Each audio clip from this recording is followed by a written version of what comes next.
So let's talk about something every one of us has tried to pull off, being the one-man band. You know, the feeling, camera on your shoulder, light kit in one hand, mic bag in the other, script in your back pocket, and a dozen tabs open in your mind. You're the shooter, the director, the editor, colorist, the sound designer, and somewhere in there, you're supposed to be the artist too. At first, it feels like freedom. You can do it all. You are the show. But after a while, it starts to feel less like freedom and more like a juggling act with chainsaws. You get it done, but it drains you. And the next time you face a deadline or a new project, you start to feel that weight all over again. The pressure to perform every role perfectly. Just the other day, I came across a video of a street performer, a real one-man band. On his back was a bass drum, cymbals, and other percussion instruments. A harmonica hung around his neck. In his hand was a banjo. Somehow, after a lot of practice, he could pull a couple ropes attached to his feet to bang the drum and cymbals, blow into the harmonica, strum the banjo, and sing for the people gathered around him on the street. Honestly, sometimes I feel like that guy.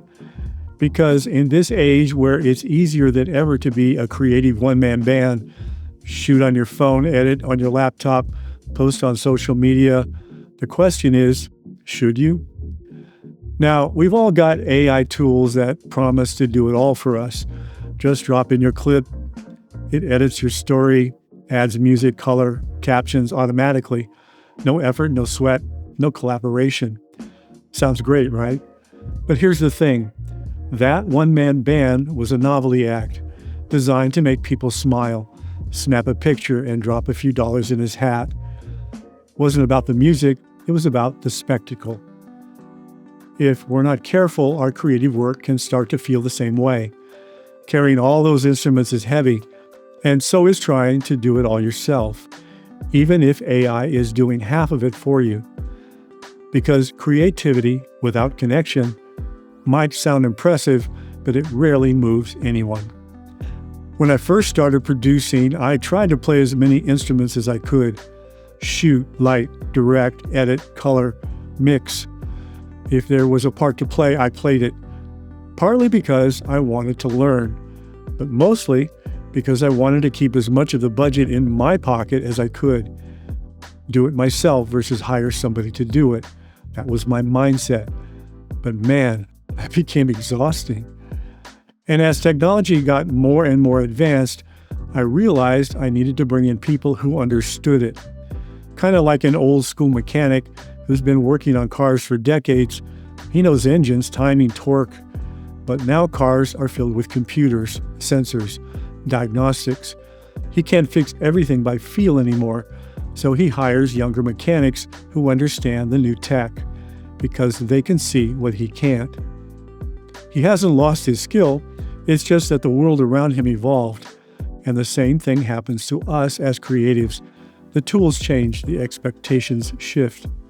The workflow evolves faster than any one person can keep up with. Trying to do it all alone? That's not mastery, that's burnout disguised as productivity. You might get the job done, but you're not enjoying the song anymore. See, creativity is supposed to breathe, supposed to spark from collaboration.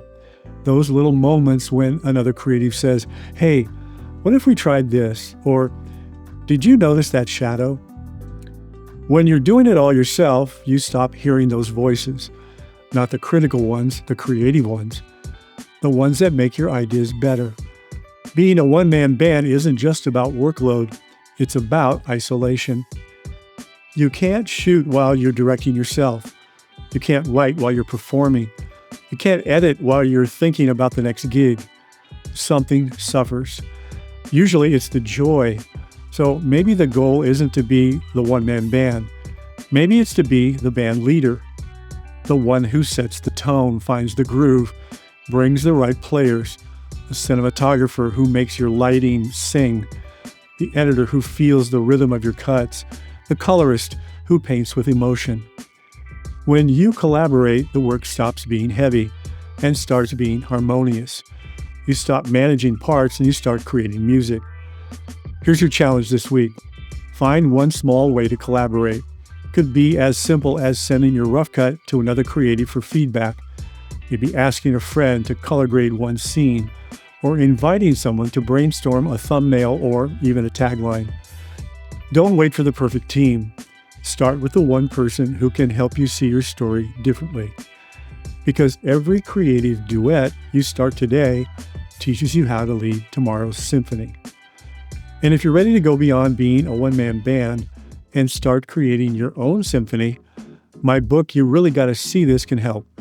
It's filled with real-world stories and creative strategies to help you build stories that connect and projects that sing. You'll find it on Amazon or BookBaby. The link's below. Ready for the takeaway? That street performer mastered the art of doing everything at once.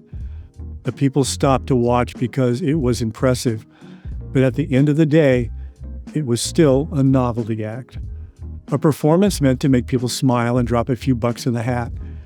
AI might make it easier, faster, lighter, but if it strips away the connection, the collaboration, the craft, then what are you really creating? You're not here to be a novelty. You're here to make impact. So before you grab your gear or your AI editor and head out solo again, ask yourself, do you want to be a creative novelty act, or do you want to make music that truly moves people? Because the best stories, the ones that change people, are never solo performances, they're symphonies. Thanks for watching.